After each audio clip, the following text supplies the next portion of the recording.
which probably means that it's already starting and yes, it's now streaming live on YouTube. Yay! Yay! Okay. We are live Okay. again. We're Again, live. All for the first right. time in a long time. For the first time in a long time. Okay. Uh-oh, hang on. I've got Oh, to mute. oh, There we go. Got to mute it. this is cool. On Zoom here, it says this meeting is being live streamed. Meeting is now streaming live on YouTube. That's really cool. It's so Okay. fancy, right? I know. Honestly, it's bizarre.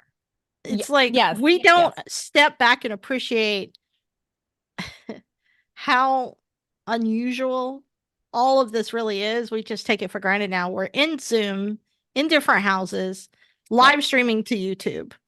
Yeah, yeah. I mean, It's amazing. it is. It's like now it's just all like, of course that's what we're doing, Well, but and I think you're absolutely right. Like we should take a moment to kind of appreciate like the the time and technology that we're in, and the abilities that we have, like the advancements that we have access to. And I know in like 5 or 10 years, this is all going to be old school. Like, oh, do you remember when this is what we used to do? Like it used to be yeah, like on a screen. I don't know. In 5 to 10 years, it could be projection, like holograms. yeah, holograms. Like we could be Yeah. watching things like in the room with us in 3D. I don't know. I don't know. Just Yeah. yeah, you just don't Which know. You funny never know. because what I had done for this call was I put together a list of like random things I wanted to either say to you or ask you.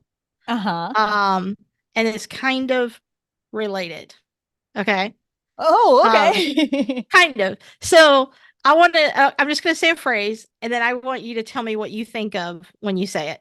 This is Okay. pretty hilarious because I want everybody to know I pre-wrote this. Okay. Um, a phone without social media.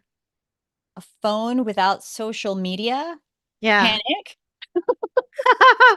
Yeah. Why?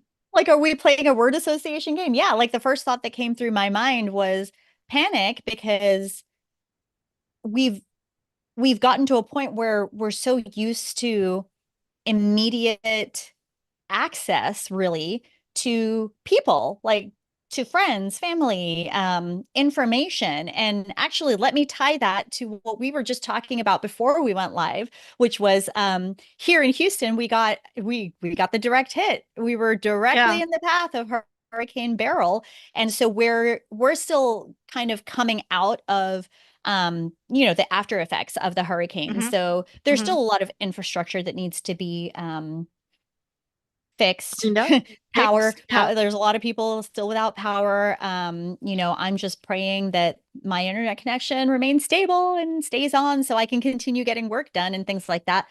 But one of the most stressful things of being in the hurricane this time around, because as you know, Renee, but what listeners may not know is I've been through several hurricanes. Like Houston, Yes, I'm very aware. Yeah. yeah, Houston gets hit with hurricanes all the time. Hurricanes, tropical storms, flooding, all of that, right? Hmm. So I am not minimizing the severity of hurricanes or these, crazy weather patterns. I'm just saying that we know what to expect and we know how to prepare for it and then just kind of like write it out. So this one, the reason this was so different, and I feel like I probably lost like 5 pounds from anxiety and stress like during the time, right? It's because when we lost power, so we lost power at like 9 o'clock in the morning on Monday. And then we have like UPSs. So our modem and Oh, yeah. Wi-Fi, yeah, our modem and Wi-Fi has a UPS. So that stayed on for a couple more hours. And then as soon as that was done, we noticed that like our cell phone signal, when we would try to look up updates for the weather, the radar, and things like that. Like it just wasn't loading. We were trying to send text messages to our friends and family just to see how Hmm. they were doing Hmm. and try to keep up with them. Nothing was going through. So all of a sudden, we got severed. Our communication ability was severed completely. We had no idea what was happening outside of our bubble. And it was terrifying. I think that was scarier than actually experiencing like the winds and the rain and all that kind of stuff because, it's like, well, it's a storm. I can handle a storm. What I can't handle is not being able to access information to determine, is the storm weakening? Are my friends and family okay? Did they get damaged? Do they need Yeah. a safer place to go? Like, just being severed from being able to communicate with anybody, and not just anybody, but like just communication with information. That was so incredibly stressful. Well, it's funny you say that because remember when we had the tornado and you were like there for us through that, helping us figure out what was going on because Yeah, yeah, we lost access and we couldn't figure out what was going on. yeah. And so we have come to like we don't have cable TV anymore, which means, by the way, that you don't get those tornado Oh, the cable. See, if you have actual cable TV, you have a different kind of connection that's not Wi-Fi dependent. right. So now what we do when there's tornadoes, because here we have to worry about tornadoes in North Texas, in South Texas, you worry about hurricanes, but Hmm. we rely on WFAA, which is a local news channel that does the weather, their Facebook page where they go live. But if our Okay. internet goes down, then we don't have access to their Facebook page, right? Mm-hmm. Um, so and here's the funny thing about this conversation. And so then you were texting us, by the way, because text messaging was the only thing that kept us going, which Yeah. was important because the tornado got outrageously close and Yeah, it people, did. I was like, oh my yeah, gosh, people it's like died, spinning. Yeah, I mean there was a real crisis. Yeah. And but it's just funny that this is the direction that that question goes because now let me tell you why I asked you the question. Okay. So I have been following this guy, Cal Newport, recently. You know, I'm always getting into all those Yeah. productivity videos and stuff. So Hmm. he doesn't have social media because he realized that social media is extremely harmful to his productivity. Okay. So he I has mean, yeah. removed, right. So he has removed all social media from his life. Interesting. So he doesn't have social media accounts. He doesn't read social media. He doesn't have it on his phone. He doesn't even allow a phone to come into his workspace. Oh. So when he's working, he is in his home office, or he's also a professor at Georgetown University. So Hmm. he doesn't have a phone on his person if he is in work mode or workspace. Okay. And so I didn't even ask you the big question. What is Well, life without a I phone? I have a Right? I have a question about your description or your explanation. Sure. So, I mean, I'm not trying to be pedantic or difficult or anything like that, Sure. but my question is, he is saying that he has removed social media from his life. What is his definition of social media? Because what you described to me is not social media. What you've described to me is mobile device. Because the Well, mobile two different device, things, right? Yeah. yeah, they're two different things because it's not just social media. It's once again, it's that immediate communication, immediate access, which is this thing in our hand. See, it's right in front Oh of me. I yeah. know exactly where it is. Yeah. I Um, literally just bought a nice little charging stand so that my phone is upright on my computer at all times. And oh, to my yeah, no, right I here still I still keep to mine here. flat so I can at least move it out of the way. And Yeah. then, yeah, and then it's not like just another screen because basically it would be a third monitor or a fourth monitor, actually, That's in my case. essentially what I have. Yeah. I can't, it's just funny. I can't take a picture of my setup showing you because my phone is there now. Uh, Yeah. so Yeah. yeah. But yeah, he doesn't have Twitter, Facebook, Instagram, any of that, Okay. right? And that's great. Um, yeah, I just thought, man, Good for him. it is. And it's just interesting because he feels like it's bad for society. What was your And big question then? so I just wanted to propose to you what is a phone without social media? Because when Andy and I discussed this, we called it a brick. Because suddenly, Mm, if the phone only made phone calls, text messaged people, Yeah. Um, it's what is it if that's the only functions that it has? Because so much of our time is sent. I mean, what would you and I do without TikTok at this point? I That's think we, true. Yeah, that's our yeah, main form of communication. it really is. I texted you during the hurricane and I was like, man, I'm texting her too much. This is a lot of texting. This is No. weird. Yeah, I know, but I'm just saying that we communicate on TikTok so much now Yeah. that texting you felt weird. Um, so okay. Okay, so that was the first quick hit question. Okay. Um, I'm going to give you another phrase and I want you to tell me what you think. A Okay. world without email. A world without email. Yeah. I don't, okay. So like a word or a phrase or a That's the feeling? phrase. A The world. phrase? When I say a world without email, what do you feel and think? So How does it when make you you say a feel? world without email, my first thought is futuristic because email is just once again it's another form of communication, like it's like asking me what is a world without letters. We live in a world without letters currently. People do not write letters to each other anymore, and if Right. they do Right. it's a very small population, because that's a hobby or something like that. But before that was a necessity. That was the only way that you could reach out to people that lived far away. So to me, a world without emails, that's very like future vision to me because then I'm thinking, well, what replaced emails?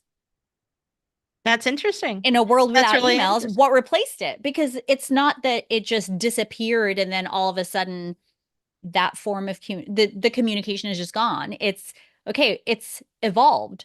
So instead of Okay, hold on. This I have two follow-up questions to this. So I'm gonna okay. write them down real quick because you just brought up. I'm just like, where do I put this? Okay, hold on. I was gonna say, and you need to cut me off because I will ramble No, and I have no interest in cutting you off, but I just realized you're saying things that I don't want to forget. Um, I mean, I feel special that you're writing down things that I've said. I feel like the things that I say aren't necessarily like writable, okay. write downable. Well, they're making me think of follow-up questions. Okay, so futuristic. So what do you think a world without email, what would be the next form of communication?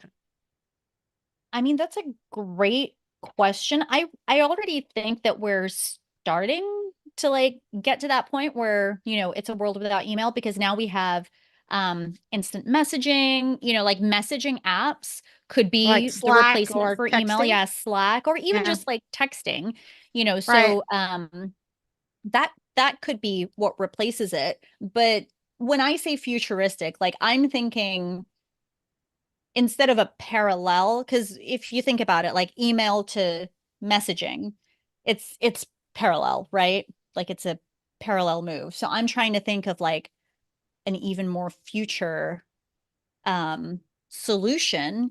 And I don't know, I'm going back to the holograms thing, like Yeah, yeah. Well, okay. What you said made me think of a couple of more follow-ups.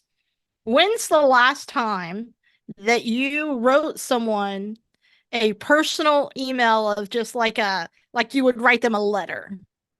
oh my gosh. I don't even remember. Exactly. Because when you said that, you said it replaced letters. And if that's true, which I think it is true, I it's think so also too. very sad Mm-hmm. because we don't have, I mean, think about this. Generations back, we get to sometimes, if you think of a historical person, I can't think of a historical. Lincoln is who comes to mind Okay. when I think of Sure. history. I Yeah. don't know why. We get to read Lincoln's letters, right? Yeah. Mm-hmm. Right? What are we gonna read of someone now? Like if you think about it, People tried maybe to read Hillary's emails. God. No, Sorry. no, God, no, no. Hillary Clinton cannot be the legacy of email. No, Um, I'm just saying, like you were yeah, I you're know. talking about like reading emails, and that was the first thing that came to But mind. but here's So what I'm saying my is bad. like your grandchildren, right? Uh-huh. Well, are they going to go back and read you and Lance's text messages and go, look at these romantic text messages Oh, that they good Lord, sent. I hope not. That's my point. There's no more long form communication happening between people. Everything is these quick bursts that don't Yes. have any deep meaning, right? Hmm. We used Yeah. to have these letters that we kept, and these were my grandmother's letters that she Yeah. sent to my grandfather, right? Right. And this was precious, precious things. Hmm. Now we have nothing. We don't, I mean, we hardly ever even have photo albums anymore, right? Yeah. Yeah. So anyway, So what you once again, you just like your examples made me think of, um, while I may not have written emails, like written an email like I would a letter kind of thing. yeah, One thing that I used to do, and again, this is like it's more of a hobby than it is out of necessity, right? Like I do this because I enjoy doing it and I like to right. do this, right? So for the girls, for the kids, my kids, I have a journal that I've been Right, that's right. I writing forgot about in that. since Yeah. they were, yeah, since they were baby. I think I started it when I was still pregnant with my first one. And it's just like, letters to my kids, and I write things that I want to look back on and remember, or things that they won't remember or I don't think they would remember, so I'd love to give them like my perspective of it. And like, to be completely transparent, I have not written in that journal in probably a year and a half. Well, see, it that's the next may question I was going to ask you. When's it the may be last time you longer. did it? Yeah. Yeah. So, but once again, it was because like to me that was fun. Now, I will Yeah. say, I guess like kind of a replacement to the actual the dedicated journal is what I've been doing with my planner. So, as you Mm. know, I have Hmm. the Hobonichi planner, which I Right, right. absolutely love, because I can combine like work related planning and then personal planning, and also like essentially journaling. So, the way that it's split up is I have like the month view or the month's views, for each month. And then I have like the weekly planner. So the months and the weekly, that's where all of our activities, meetings, like all that kind of stuff goes in there. So that is my organization for work and life, because Yeah. again, I'm a firm believer of work-life integration, not necessarily work-life balance, because balance means you give something Right, up, right. Because integration means balance is that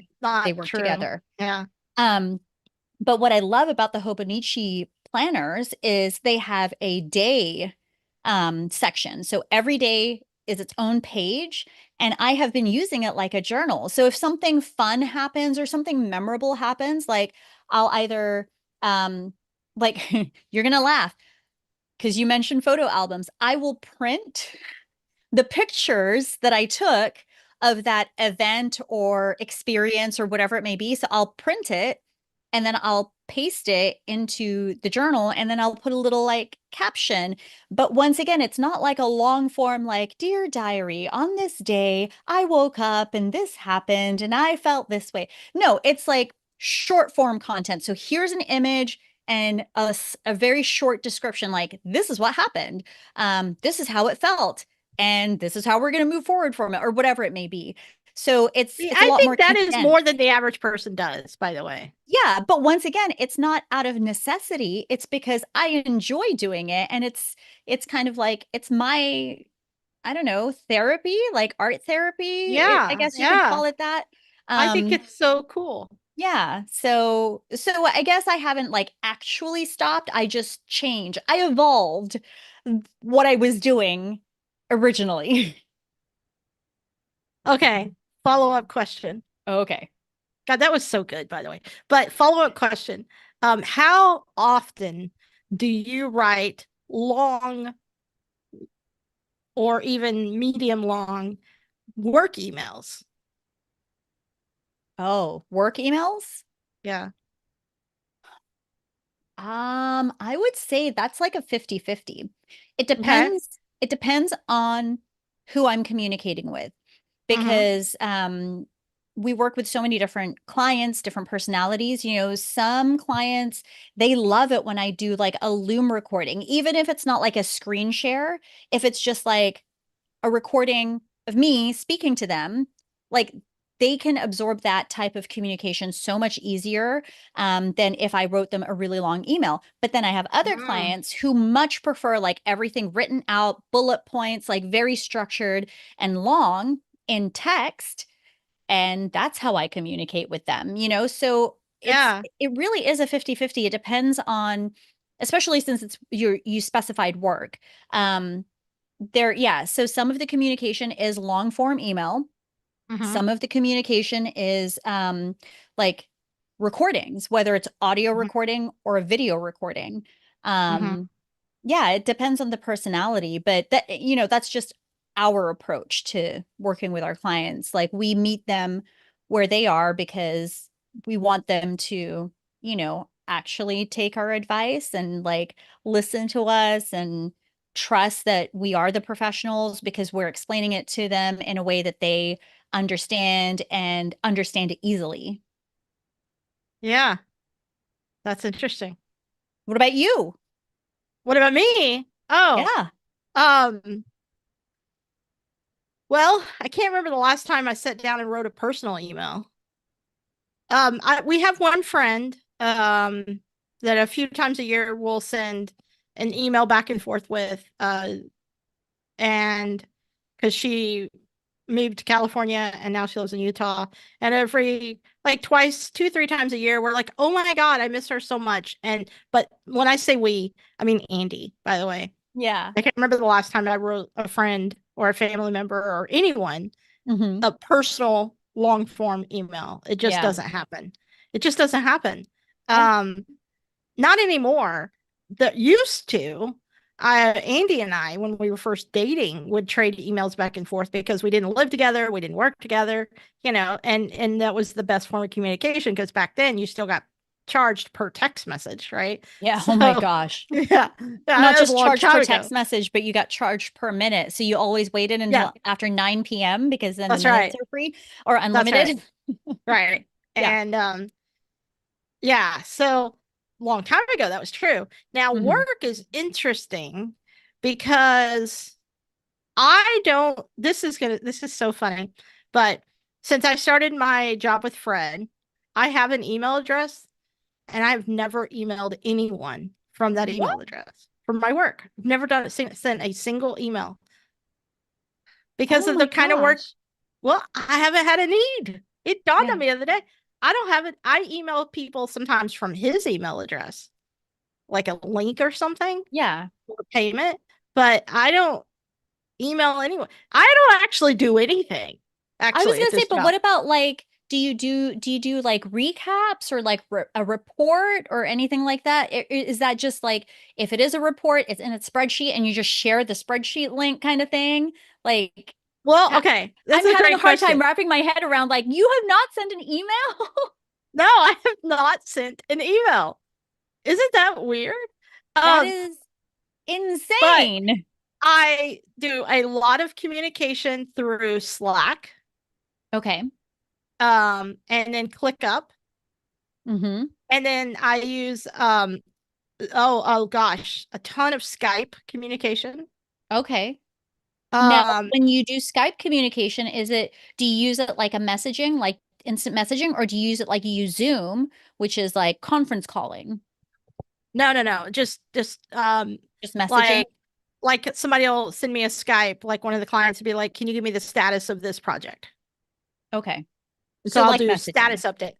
Yeah. Yeah, like messaging. Yeah. And then I do a ton of things like I have this app called Two's app. I don't know if we've ever really Yeah, talked about you've this. talked about that Okay, before. okay, Yeah. yeah. Yeah, so I use it a lot. So I have a ton of notes in there. Um like I'm going to read a note because it's not proprietary, but it's not going to make any sense, but it's Okay. going to give a perfect example of what my day is like because I do this almost all day, every day. Okay. On June 17th, in Fred's calendar, he put $15 PayPal CTS Patrice. But I think Patrice is actually RMS Solutions Client 595. But on June 11th in the calendar, it says missing RMS Solutions Patrice. But on June 19th, the calendar says there's a note for May that was copy and pasted in an email from Patrice about the payment saying she didn't know how to pay. So I am confused because in our payment system on June 27th, it shows that Patrice Page paid. So who is RMS? Who is Patrice? Who is CTS? And did they pay us? And are these two different people? And that is my entire day. That is your entire day. So all I do all day long is I'm like a researcher and a director. People contact me on the team or Fred, and they tell me their problems, and then I come up with processes and procedures Yeah. that or a solution that I either write down in Slack or Mm-hmm. direct someone to do. Yeah. And then I research problems like this of somebody paid us, somebody should have paid us, but I don't know who paid us, but I don't think the person that was supposed to pay us paid us. Mm-hmm. So it's great that someone paid us, but where does this money go? What's this money for? Oh my gosh, that's so funny. Yeah. And so I realize I'm exhausted at the end of every single day, but I've still never sent an email and I've been at this job for 4 months. That blows my mind. That's so crazy. It's so Yeah, crazy, right? Like I'm it not is crazy. crazy. I'm not crazy. You're It's crazy. crazy. Yeah, no, it's crazy. It's crazy. So to answer your Oh my question, gosh. I I don't really send emails to anyone. Now All I have a right. Well, newsletter that I send out all the time. That's a yeah. different thing, but Okay, yeah. that's different Yeah, because that's different. that's more marketing than it is like a personal That's outreach, right. you know? That's Because right. That's right. even when Now, you're right. I read email continuously because Yeah. clients email all the time, Mm-hmm. but Yeah. I never respond or send them. Yeah. So, That's oh my gosh. That's so interesting. I never thought about that. Okay, well, that's intriguing. I'm glad that you have this list of questions because these are things that yeah. I wouldn't have thought about. So the reason, okay, so let me tell you where this question came from. Yes. Going back to the Cal Newport guy. By the way, what I'm about to say, I'm going to give you a very abbreviated version because, in my opinion, this is an entire podcast to itself. Mm-hmm. But um, he is saying that most knowledge workers spend too much time in email. And one of the biggest complaints is that there's too much email to read, Okay. right? Everybody's obsessed with inbox zero. Yeah. But what is causing this need for inbox zero, right, is Mm-hmm. middle managers. Back in the day, long time ago, we used to have when we got the 40-hour work week from like Henry Ford or whatever. Yeah. I don't know if that's true or Thanks, legend, but we'll dude. go. Yeah, right. The work was easily measured because did we put on this many widgets on the car and did we build this many cars, and we could measure productivity in this really easy to understand way, right? Right, right. Yeah.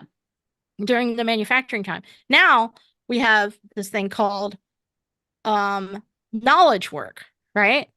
I And was with going to ask you to knowledge, define knowledge work because I was like, right? okay, so let's talk about what exactly Sure. is that? A great example, I'm going to use my wife. A great example of knowledge work is that um she does QC for an advertising agency, which means that a coder builds out a complicated, I need to take your water, email newsletter. That's what her company does is they build email newsletters for very large brands. Mm-hmm. And so when they build the newsletters, sometimes they don't build them properly or the links are not right or whatever. So she QCs the emails and then provides feedback. Okay. Mm-hmm. Now, these are long. time frame projects. So in other words, she might work on the same email for 3, 4, 5 hours a day. Okay. It's big deal. It's ridiculous how much is involved in these big emails. But regardless, Right. that is knowledge work. Knowledge work Okay. is the person who did the development. Knowledge work is the person who's doing the QC. Okay. But Okay. middle managers don't know because these people are not in an office. They Mm-hmm. don't know if people are really working or not unless they send them emails asking them random questions. And then you can time how fast someone responds to the email, how good of an email response. Was it timely? Was it fast? I sent them a Slack that took them more than 30 minutes to respond to my Slack. So now I need you to respond to all of my Slack messages in 30 minutes. Well, why the hell are you slacking me when you know that I have a 4 hour project? Right. Yeah. Yeah. So Okay. not, and that's just one example. But knowledge workers have to do what's called deep work most of the time, right? Right. Um, like that little snippet that I read to you took me an hour to put together that snippet of this Really? payment process. Oh my God, it's ridiculous. Oh Yeah. my gosh. But Okay. regardless, deep work. I had to really focus, had to really think. So if I was in the meantime also trying to break that focus continuously to figure Mm-hmm. all these things out or to solve this problem, or find the problem in the first place. Yeah. But I'm also having to continuously watch Slack and continuously watch email. Oh, okay. Yeah. Yeah. Right. Right. So if you think of someone who's maybe a developer, a coder, Yeah. Mm-hmm. why do they need to get to inbox zero every day? And when are they supposed to get to inbox zero every day? Yeah. Yeah. So that was kind of the whole thing with that. And it's an interesting thing I'm considering and thinking a lot about. Like, there are developers that build the websites on our team. They don't need email. They just get their direction from ClickUp. Mm-hmm. Yeah. Yeah. So anyway, I thought that was an interesting thing. That is interesting. Well, and part of that too, like just to go back to your web developer Mhm. scenario is in order in order for you to create an environment where somebody does not have to send an email, you need to have that system built out Mhm. already, Mhm. and not just built out, but like functioning in a way that it's very clear. This is the flow, this is the communication, this is the way that you give updates or whatever, right? Um, so I think that's a very important distinction because in a workplace, yeah, that's kind of a standard, but like, okay, let's go back to like the personal side of it. If you were not going to be writing personal emails anymore, then how do you keep in contact with your friends and family that you can't just like go to their house and knock on their door kind of situation, like there's a lot of like unspoken social rules that you follow for that kind of stuff, right? Right. Like Right. Absolutely. I feel like right now one of those unspoken social rules that is starting to become the norm is you don't just call somebody on the cell phone anymore or on the Right. phone. You don't just call. You text first and ask, "Hey, are you free?" Or, "Hey, are you in the middle of something?" Like you send a message first, and then if Mm-hmm. they're like, "Yeah, what's up?" then you call them. Mm-hmm. Mm-hmm. You're But so right. but Because that's a new thing. yes, it is. It's so true.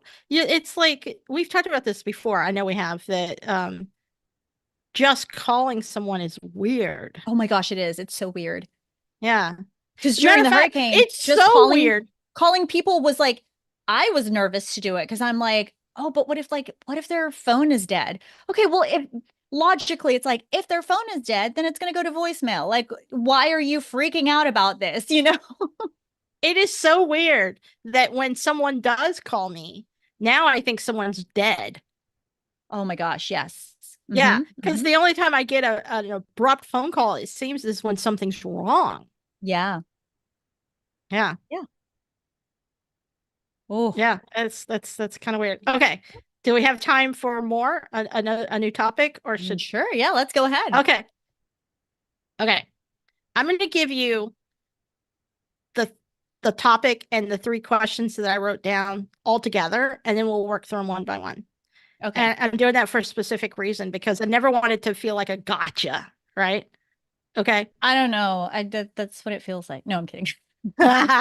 Oh well. Morning routines. Okay. So here's my questions. I have 3.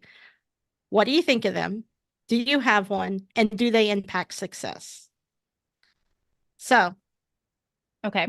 the first question, what do hmm you think of morning routines? I think morning routines are great if that works for you. That's my That's answer. good. That's a good one. Well, I asked this because, it is such a big topic, right? hmm Everybody's like, oh, here's my morning routine. Yep. And I think for a long time, everybody thought if we could just master the morning routine, that suddenly life would just be amazing. Well, and this is why I'm saying a morning routine is great if it works for you. I am one of those people that I don't have a morning or That's the second question. Do you have one? I don't have a morning routine in the sense that you were talking about, which is like for productivity purposes and stuff Right. like that, right? Like I don't have a productivity morning routine. Do I have a morning routine like when I get up? Absolutely. The first thing I do when I get up is I will get up and I will pee. Yeah. So that's part I of my think we all do morning that. routine. Yeah. So I will go do that. And then what do I do after that? Usually I'll wash my face. Maybe I'll brush my teeth. Sometimes I wait until after I've had a cup of coffee before I go and brush my teeth for the morning. But hmm but essentially there's like my morning routine, like a very generalized version of it would be bio break, um, presentation, like do I Sure. change out of my pajamas? Do I not? Wash my face or not? And then coffee. hmm So that is my morning routine. Yeah, same. because Yeah. because once I step foot out of this bedroom door, who knows what's going to happen next, right? Yeah. Because if the kids Yeah. are awake, then yeah, it's like completely unpredictable. If they're not hmm awake, then sure, like I can kind of go through the motions of easing into my day and things like that. But when it comes specifically to like a productivity morning routine where um you wake up and then you make your bed and then you go Yes. meditate for 30 minutes and then you journal for And another you have this 45 hyper minutes. specific coffee Yeah, like or drink. if there are things that are very outlined, and I know this probably comes as a surprise to a lot of people, but like that kind of structure for my personal morning, like it is so off-putting for me hmm because here's the thing. Yes, I love structure. Yes, I love knowing what I need to do next, but I am a perfectionist. And if I don't complete that morning routine in the order or in the time frame that I have set out, then my day has started off failing. And that is not how I want to start my day. That is so interesting. That's fascinating because I never thought about if you can't hit your checklist, if you have a checklist Mhm. and you're immediately setting yourself, especially if it is an unrealized or unrealistic checklist, but you just Mhm. think it's a list of shoulds. Right. I should work out. I should meditate. By the Yes. time you get through some of these people's morning routines, it's got to be nighttime. Sure to Right. God. Right. Yeah. So, do you think that if people, including yourself, including me, all people, if we had a highly structured, productive based morning routine that we would be more successful? Me personally, I would not be. Yeah. Because once again, it's because if I don't hit one of those listed things for productivity or whatever, right? Like if I don't hit one of those things, my I already know how I'm going to spiral, and that is, well, I didn't hit it, so I've already failed. So now my entire day is thrown off because I started off my day failing at something that should be very basic and fundamental. Like that's the Mhm. thought process. And I know that that is a me thing. Like that is an internal thing. Sure, I could journal to like try to get through that or whatever. But once again, like I know it's not going to work for me. And so I don't want to feel bad about myself first thing in the morning. I love that. I think my thoughts on it are F the money more F because I don't know if we can curse here since we're live. Right. F the morning routine. You know, Okay. Yeah. I think F that But because there are some people that these morning routines, they absolutely work for them because they need that like checklist structure for sure, their morning that's routine. great. I think that I'm is I'm so good for definitely them. a yeah, I'm a situational checklist person. There are certain situations where yes, I love me a good checklist, right? And I love me a good like guardrail structure. Like this is the lane that you have to stay in. But there are other things that I'm like, no, I don't want a checklist. Like, no, don't make me stay in the lines. Like Yeah. if you force me to stay in the lines, I will fundamentally rebel. just just because you're putting guardrails on me. Mm-hmm. Have you heard of the 5 a.m. club? I have heard of the 5 Yeah. a.m. club. Yeah. I'm not I part of the think 5 a.m. club. no, God, no. God. Yeah. Um, I think I think new entrepreneurs kind of have to go through these stages, right? Mhm. Where they're like, oh my God, the most successful people get up at 5 a.m. Sure. Yeah. So therefore I should get up at 5 a.m. And then their health goes to shit and they Hmm. wonder why. Or they just can't do it. So they feel like they're never gonna have any success in their life. Right. Well, and that's the other thing too. Like I am a firm believer of people like experiencing things for themselves.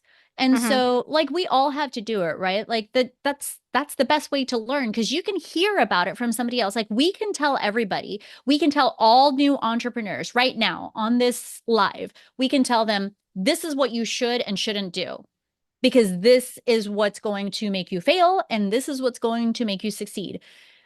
We know that there are people out there that are already saying these things like this is what you Sure. need to do to be successful, this is what you need to avoid, or this is what you need to avoid so you don't fail. Do people listen to it like to a T? No, because they'll hear No. it and the logical brain says I Yeah. understand that, like I know that that makes sense, but I'm going to do it this way anyway, or I'm going to do it this Hmm. way instead. And then when they experience it, then it reinforces what they've heard and they're like, oh, you know what, that person was right, I should have just done it this way. And then they learn from it.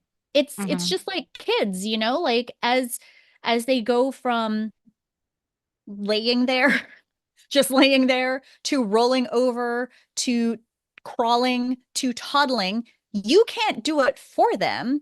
You can show them, you can teach them, but unless they experience it and then now they know this is how it feels to stand and balance, this is how it feels to run without falling on my face. They have to experience it themselves. So I am a firm believer of go try it. It sounds great.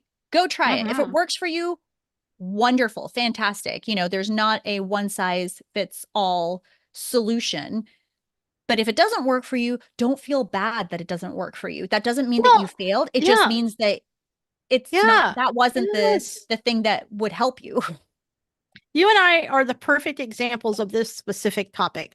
It Are we? overall, not 5 a.m. necessarily, but the Okay, whole I was like, really? when to sleep, when to get up, because you require like 1.5 minutes of sleep a night, and I require 9 to 9.5, right? So, um, I love me some sleep, okay? I know you love sleep, but you don't need much of it. And that's just your biology, right? And my Yeah, biology is that I need at least 9 hours of sleep. I yeah, am yeah. super tired today because hold on, I am really struggling today. I got, hold on, I have a bed that tells me this I know eight by the hours I and was gonna 11 say minutes. I think we've talked about your bed many, many times already, but for the Yeah. people that haven't heard, Renee's bed tells her like her sleep quality. I think it even reminds you, right? Like it reminds you certain things. Oh, yeah. Like now it texts me every day, by the way. Yeah. That's brand Yeah. new. That just started this week. That's Um, insane. So So let's funny. see. Here's my uh okay, I got this text message. Good morning, Renee. Here's how you slept. Your sleep fitness score was 94. Your time slept was 8 hours and 8 minutes. You had a good balance of light and REM sleep last night. For All your full right. report, click here. Yeah. See the That's fact it. that your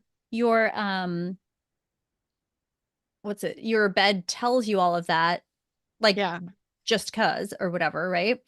right. Good for you, but also I have my Garmin, which Oh is yeah. it is a different device. It's a, it's a wellness fitness tracker, Hmm. right? So my Garmin will tell me similar information, but it doesn't text it to me. Like I have to go into the app and take a look at the stats or whatever. That's by design because I don't want to I don't want to be told you slept crappy last night. Oh yeah. No, mine will tell me things like it tells me my heart rate, my average heart rate, when my heart rate went up, when it went down, how much I Yeah, snore because I snore a lot because I'm congested all the fucking time. Oh, right. sorry. Oh, no, you're fine. Um, okay. Um, how long it took me to fall asleep, Yeah. how long before when I started waking up before I actually got out of bed. All kinds of it's ridiculous. I can tell you something else crazy about this bed. So we're talking about bed.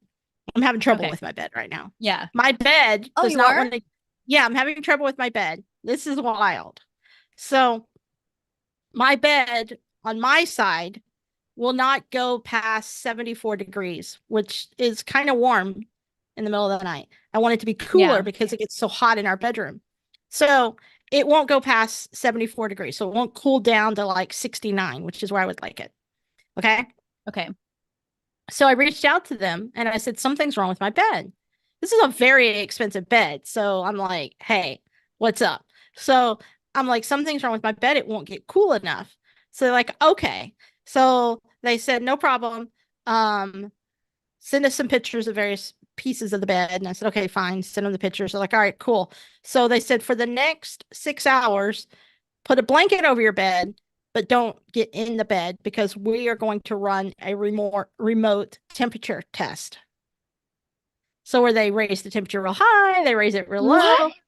Yeah. So yesterday they ran this remote temperature test where they were making it hot and super cold, and they were testing Andy side because each side does different temperatures, you know. Uh-huh. Um, So they were running this remote temperature test. Now, today, for the next 3 days, they are running, I think they probably not getting this right, but I think it's a bubble test to make sure there's no bubbles in the water flow because it's water that goes in and out and heats and cools the bed. That's so interesting. Okay, okay. I know. So they're for the next 3 days during the day, they're running these bubble tests to make sure that the water doesn't have any bubbles in it that's disrupting the temperature readings and the temperature Yeah. control of the bed. Yeah. But they're doing all of this remotely. And I just think that's wild that they which by the way, we try not to think about that too much because that means all kinds of things, right? It Yeah. means that somebody can tell when we're in our deepest sleep. Somebody, could tell when we're not there. Yeah. Um, Oh my goodness. I know. So it gets into all this weird privacy stuff, but I try not to think about that too much. Yeah. Um, because I just try to think about the benefits of the bed. But Mm-hmm. anyway, so my bed's not getting cool enough, but I also noticed yesterday when they were running the hot thing, because it'll go all the way up to like 111 degrees, I think. What? I know it's some ridiculous. It's like either 101 or 111. Anyway, um, it also wouldn't go all to the highest temperature either. So I think something's wrong with it. They're probably going to replace it, but um, we'll see. I have no idea. Ask me again in three Okay. days. Yeah. Yeah. But I just think that's wild. It's great customer service. It's called 8 Sleep. I am not a affiliate, but I do highly recommend it. All right. Um, but yeah. Anyway, so I'm having some trouble with my bed. That's crazy. I Crazy, know. cray. I know.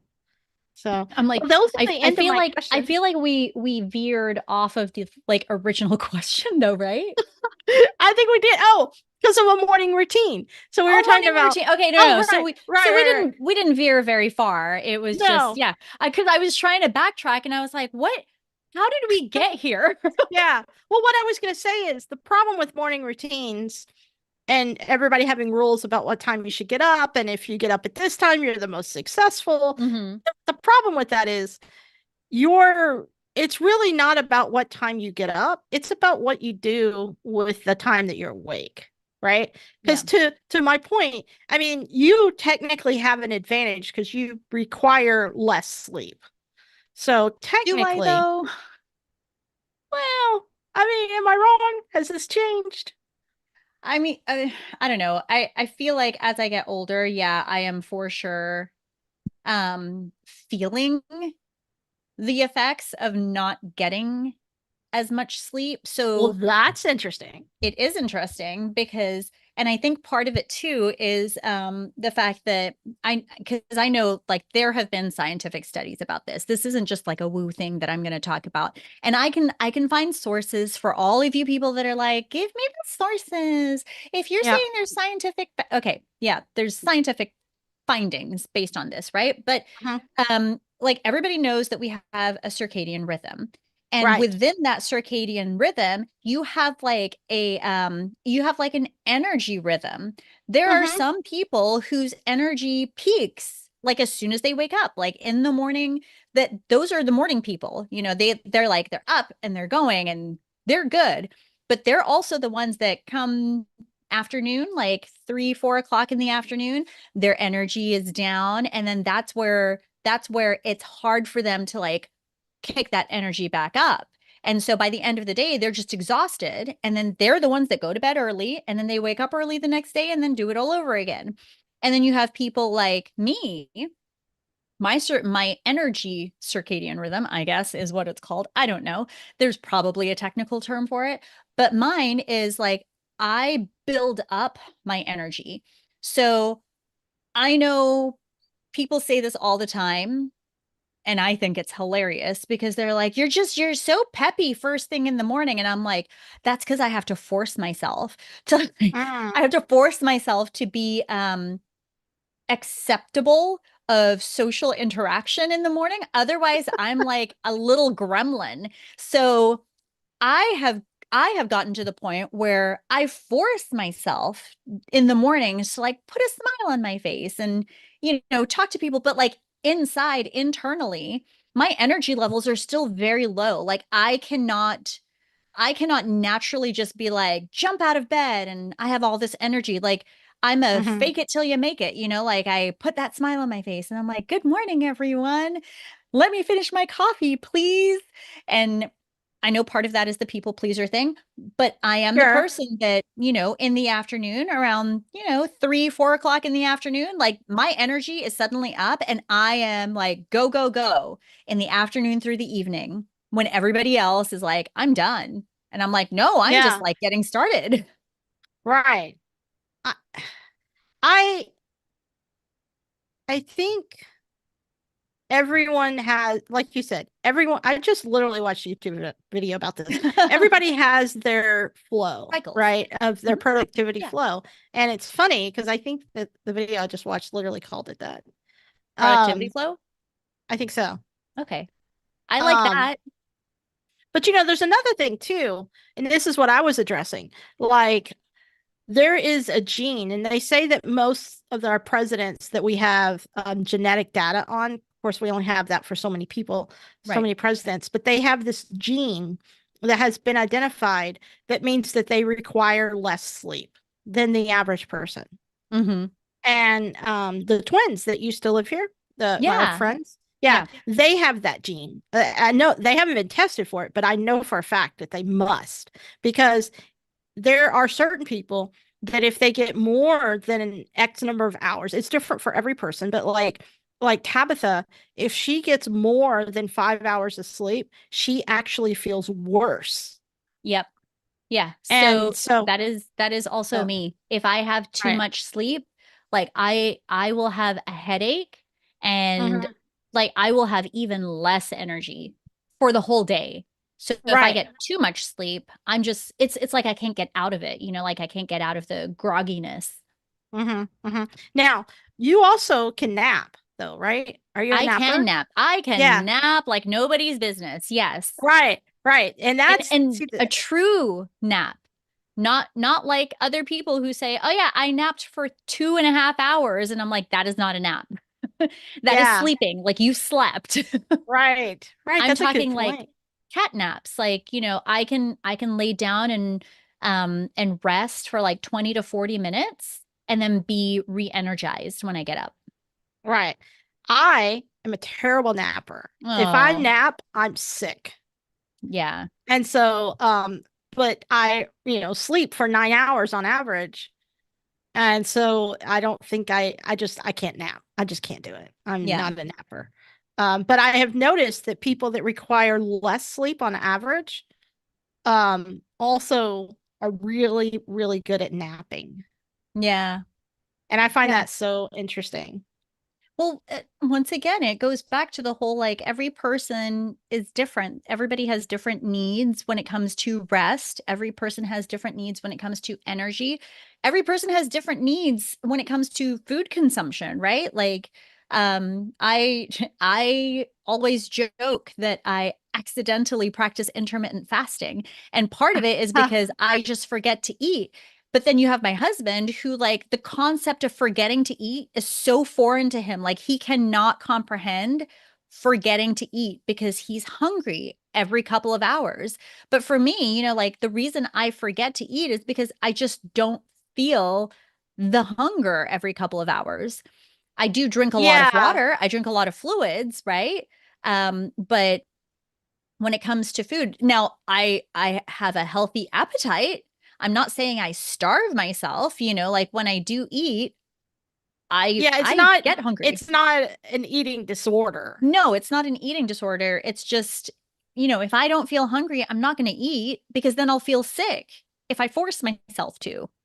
Right, exactly. I think that's really interesting. Like I don't you're supposed to eat breakfast, right? They say that's what's really Supposed to, yeah. yeah, they say that's super important.